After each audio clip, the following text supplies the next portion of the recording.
Welcome to Influence Matters, the show that talks about turning your story into impact and your expertise into influence. I am literary consultant Clara Rose, and I am your host today. Each week, I cover topics related to crafting your message for the world and building influence for your business, ministry, cause, or brand. Now, often I do have a special guest who's doing something interesting or amazing and that I think that you're going to be interested in. But today we have part two of the two-part series. Is it finally time to get your book done?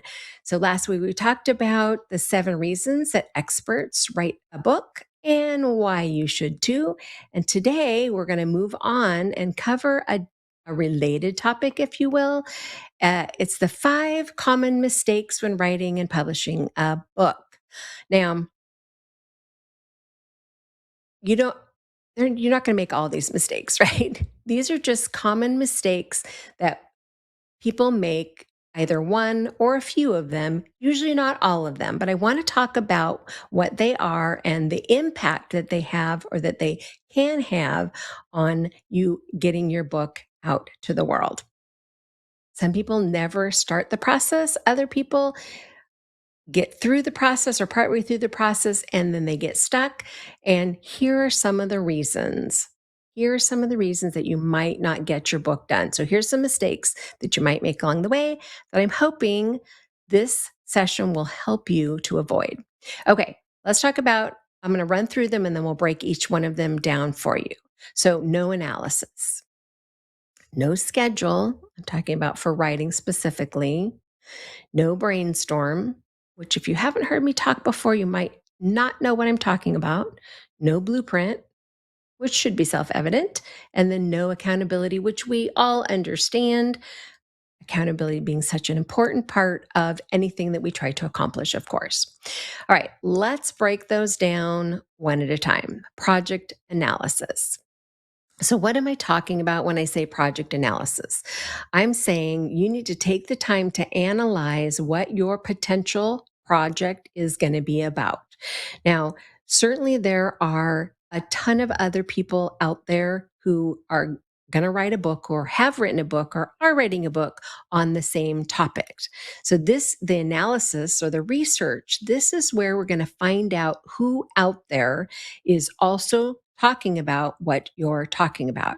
You want to take the time to understand why you're writing your book, right? And clarify your own unique value proposition or your own unique angle. That's very jargony sounding, your own angle on the topic. And I invite you to not skip this. This is an important part. People are like, oh yeah, I got that part figured out. I know who I'm writing for, right? I just want to encourage you to take the time to actually do the research and find out who is out there saying it, how they're saying it, so you can determine how you might be different, how you might stand out from the crowd. You don't want to be a me too, right? You don't want to write the same book from the same perspective and the same angle. Now, of course, you're still going to sound different because you're an individual and you're unique, providing that you're doing the writing yourself and not cheating with an AI tool, which we're not going to get into today, but you could end up using AI and sounding just like another book out there because they also used AI. Just saying. Take the time to understand your book. Take the time to find out who else has written a book about that, and then take the time to discover how you might sound different, how you might approach the topic differently. And of course, we are always talking about creating a book to use as a tool for our business, ministry, cause, or brand. So we're very specifically looking for how we will stand out from the other books that people are out there creating as a tool, right? If it's a lead generation tool, how is yours going to be different? How is yours going to stand out in the crowd? So the project analysis is something that people usually gloss right over. They don't take the time. They're like, I think it's tunnel vision, if you will. So it's like, okay, I do X, right? I'm a book publisher, right? I'm a literary consultant. So I help people create a book that they're going to use as a tool and I help them get it published. So I could put on my little blinders and say, this is what I do. And I'm just going to write from this perspective, whether anyone else has said the same things or not. So you can put your blinders on and go at that. Go at it in that way. Or you can take the time to look and say, okay, who else out there is teaching the same thing, talking about the same thing? Now, I have more than one book. I have something for lead generation, but I also have something for client transformation. Now, what I found out in my research, which is ultimately why I created this tool, at least in part, is nobody else had a tool out there that did that, right? Consistency matters. So it's actually a writing journal to help my authors, about my writers, to get through the writing process in a consistent manner, right? 500 words a day, 5 days a week, 90 days in, book written, right? If you do that work. And by the way, 500 words a day, that's like 3 paragraphs. It's nothing. You shock yourself. Just try it. Just sit down and try it.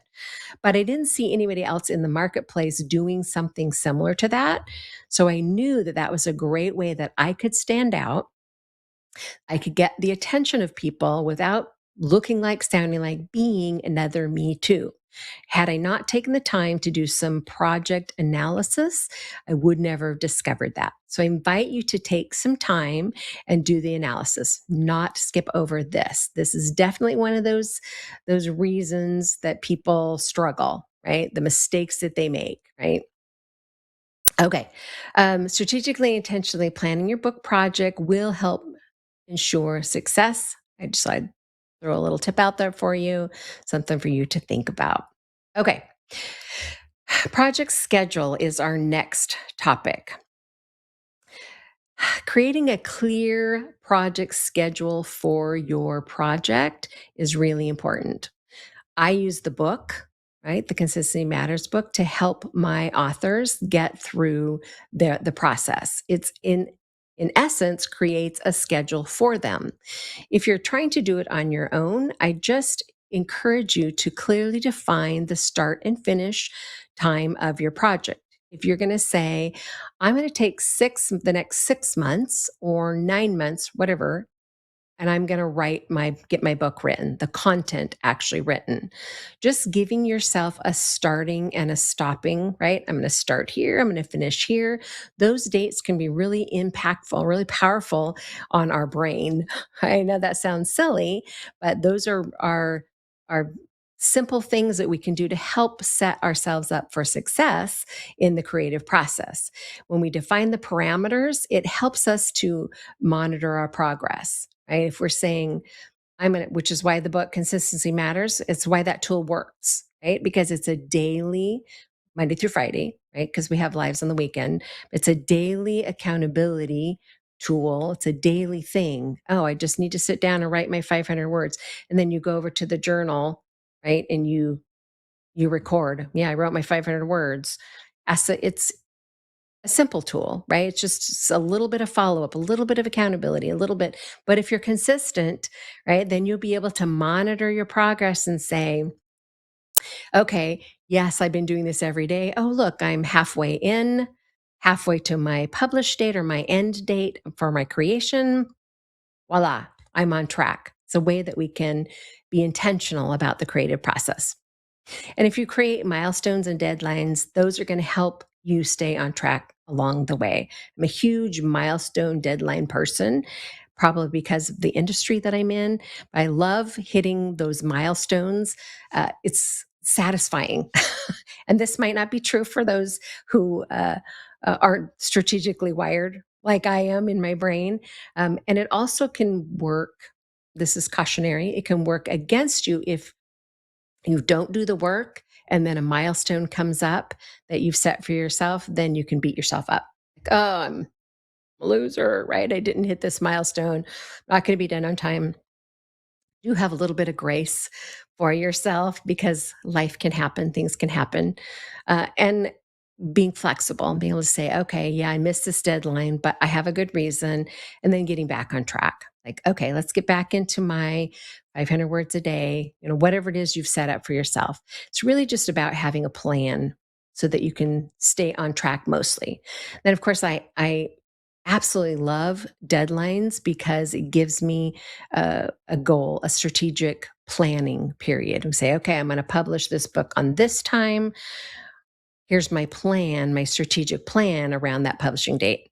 Lots of stuff is involved in publishing a book. If you haven't taken that journey into the discovery yet, of course, I can help you with that if you're stuck on that. But it doesn't just happen. You don't just publish your book and voila and put it out to the world. We have a plan for getting it out to the world effectively.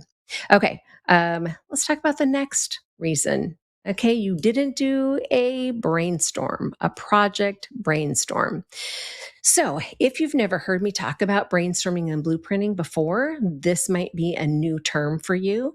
I definitely made it up myself, right? A lot of people call it book planning, ideation. There's different terms for it. I liked the word brainstorm because to me, that's what it is. It's a brain dump, right? We're talking about getting all of the ideas for your book out of your head, right? Where they likely have been stored for a while. You've been ruminating on them, or you have a bunch of little sticky notes, or you have a notebook, or it's on your computer somewhere. If you've done the ideation, the brainstorming piece of all of this.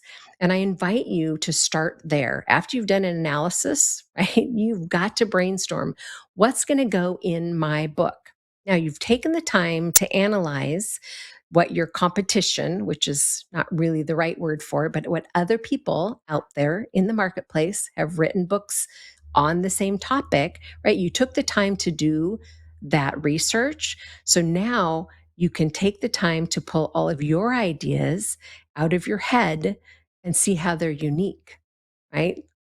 Sometimes those nuggets that you've had tucked away are no longer going to fit. I want to encourage you that that happens. It's okay. You can't put all of your ideas, or you likely can't put all of your ideas in one book. Right? We're always going to have something that doesn't fit, but you don't want to lose those nuggets, right? Those could be gold. That could be your next book. Maybe really as you dump all of this out of your head, right? This big old brain dump, this big old brainstorming session, this might be where you figure out that you have a series, a book series, right? I don't have one tool I need to create. I have 4 tools I want to create, or I have 3 phases that I need to create material for or books for. Don't try to cram everything into one book if it doesn't fit. The more you try to cram into a book, the more overwhelming it could be, and the less likely that you're going to get the outcome that you want that tool to be. So just keep that in mind as you're brainstorming. And this is just brainstorm, right? So dump it all, get all of your ideas wherever you have them, get them all out where you can see them, where you can do something. Now, I've seen people do this effectively on the computer, like a Word document, dumping things on a Word document. And if that's how you process, that's how you work best, that's completely fine. I am not that person. I love like a whiteboard on the wall, or piece of poster paper on a big one on the wall, and sticky notes. And for years, that's how I helped all of my authors. We did everything with sticky notes. I have some really great pictures of past clients of us at a big old whiteboard, or a wall or something with sticky notes of different colors.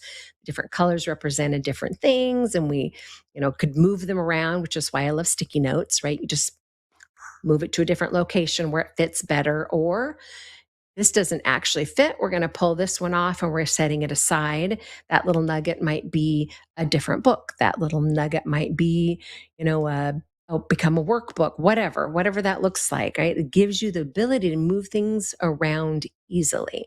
So that's why I love the sticky note method.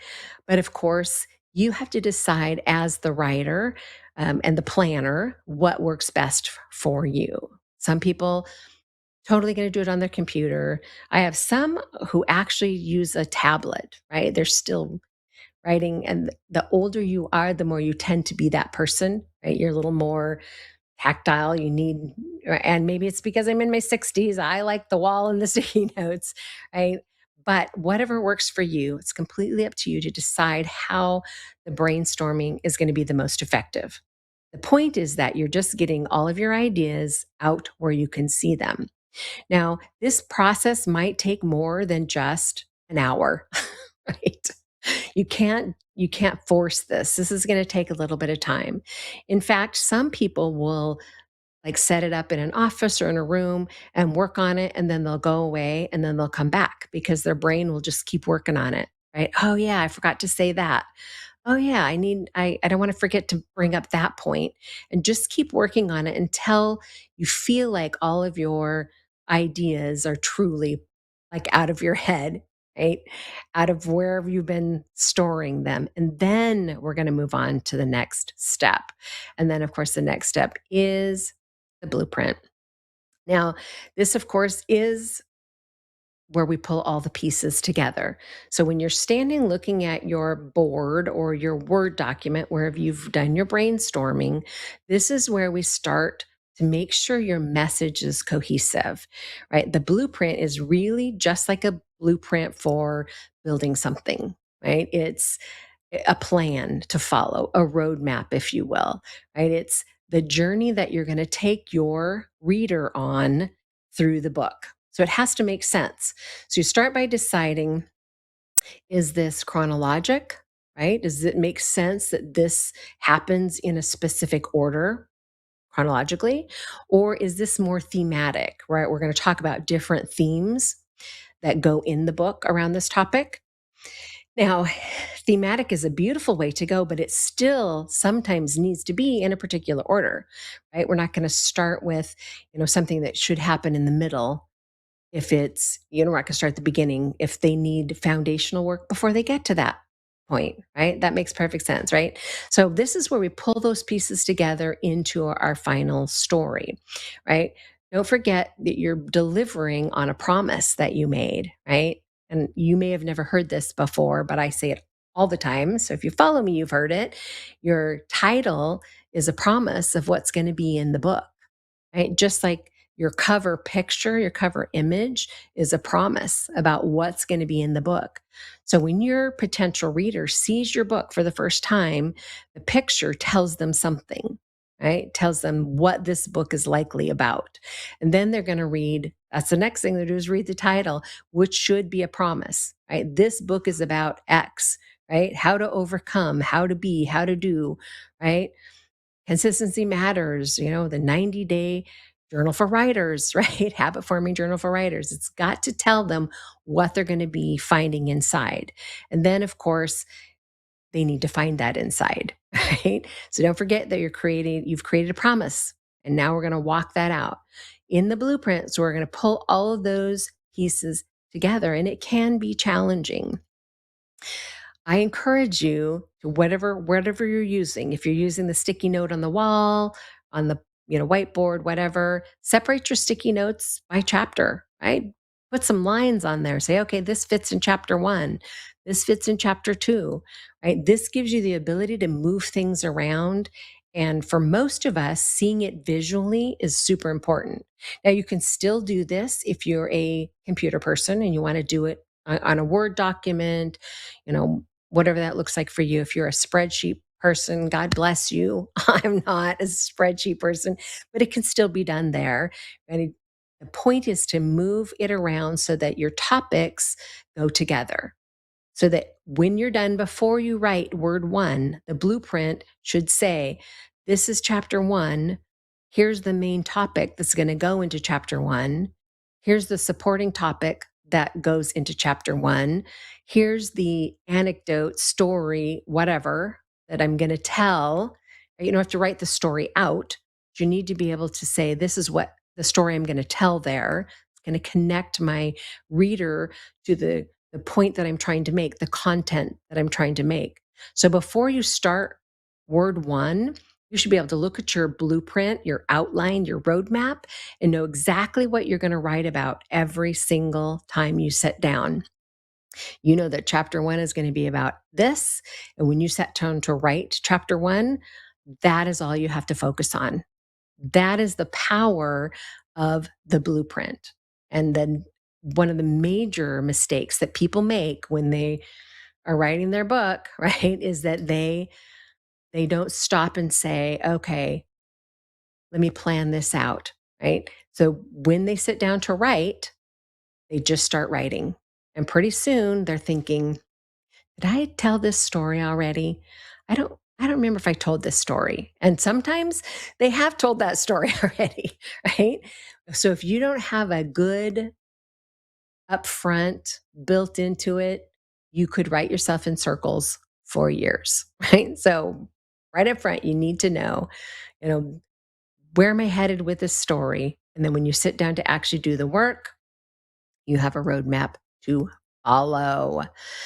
Okay, accountability. This is the last thing that I want to harp on you about because accountability really matters. So, having no project accountability will almost likely ensure that you're not going to get it done, right? You're never going to get around to finishing your book because there's nobody holding your feet to the fire. Nobody has said, you know, you haven't said to anyone, I'm going to get this done by a certain time. So, project accountability can be as simple as somebody that you've partnered up with to write with, right? Another writing partner, if you will. It can be a program that you're in, like the Savvy Author Academy, which I'm going to talk about in a few minutes. Just other people knowing, and then those deadlines that I talked about. So, them knowing that there's a deadline coming, right? And then able to hold you accountable to it. So if you say, every week you say, yeah, I haven't written anything this week, you have to verbalize it to somebody that you've been accountable to. You're holding yourself accountable to. Hold someone to hold your feet to the fire. And it doesn't have to be someone who's going to be mean about it. It's just about taking away the ability for you to make excuses for yourself, right? So find somebody, anybody who's willing to hold your feet to the fire and make you accountable to get it done, the actual writing done. If you are a super strong person and you have really great ability to hold yourself accountable, I completely invite you to hop on Amazon and look for my accountability book, Consistency Matters.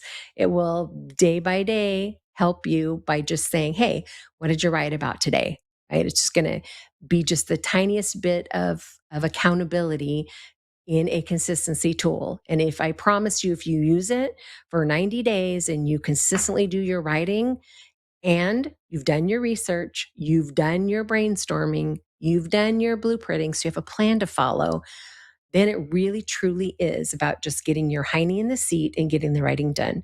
I invite you to jump on, grab that tool, and try that journey on your own. But if you are the person that would like someone to help you on the journey, I want to talk to you today about the Savvy Author Academy. Now, you likely have heard me talk about the Savvy Author Academy before.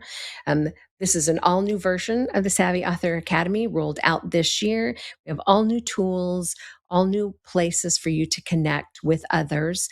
We are starting the school platform, which of course I've already said, if you've been listening to me, that I hate that they misspelled it. SKOOL is .com is where you're going to find it. Terrible, terrible. I hate they misspelled it, but it has some great tools. And so we are going to build a community there. You can, of course, hop over to Facebook if you're on Facebook and go to the Savvy Author community and join us there. You have to answer a few questions, and then the moderator will let you in if you qualify to be there. It's a great place to find accountability just for free, just a place where you can connect with other people who are on the same journey or on a similar journey to getting their book written. Whether it's their first book or their fifth book, it doesn't matter. It's other people headed in the same direction as you to help you be accountable. Now, let me tell you briefly before I run out of time about the Savvy Author program.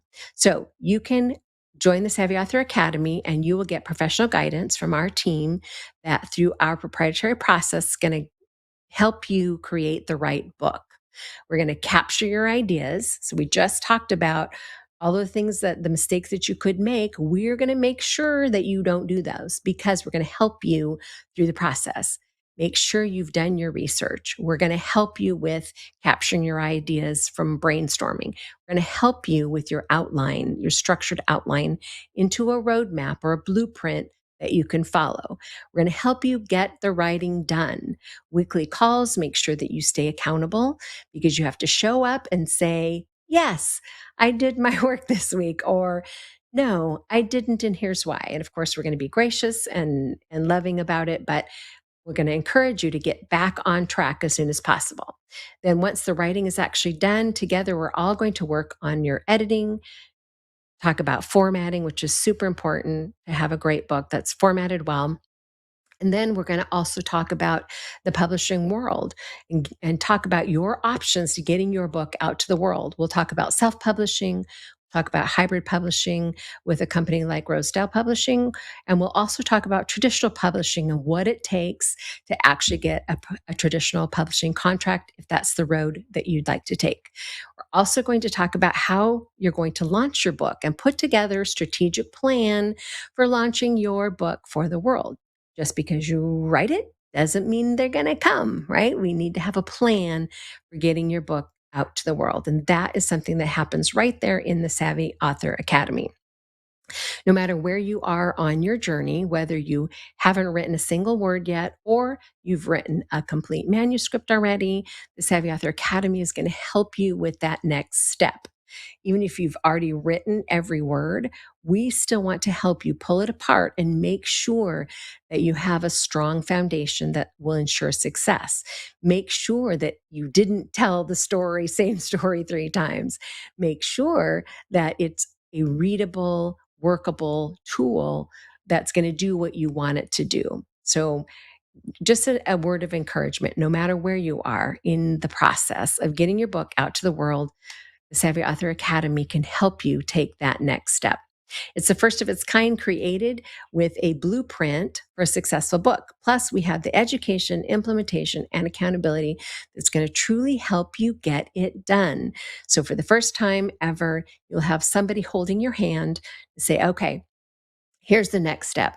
Also, somebody that you can reach out to when you feel like, all right, I'm stuck and I don't know what to do next.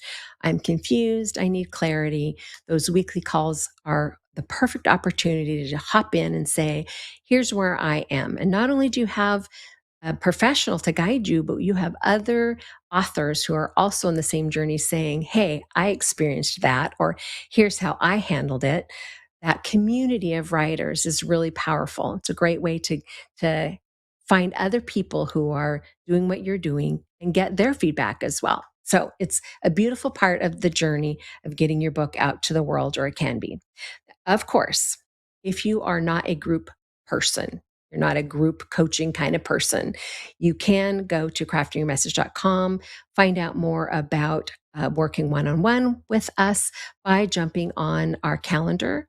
On my calendar specifically, we can have a discovery call around your book project to see if we are a good fit for each other, actually. And then, of course, if you are saying, yes, Clara, I'm in, the Academy sounds perfect for me, you can go to craftingyourmessage.com/academy. And that is just a quick landing page to show you all of the things you get in the Academy. Also gives you a couple of testimonials from a couple of ladies that um, are so excited about their books just coming out, and the process that we used and the progress they've made. And I would love for you to hear from them as well. So anything you could want to know about the Academy is right there. You can click through and join right away if you're interested. If you have more questions, of course, don't hesitate to hop on my calendar and have a conversation. I'd love to help you decide if the Savvy Author Academy is right for you. All right, my friends, thank you for joining me for this 2-part series. If you didn't see the first one, make sure you go back and have a look at that one. And I will see you guys next week. Take care.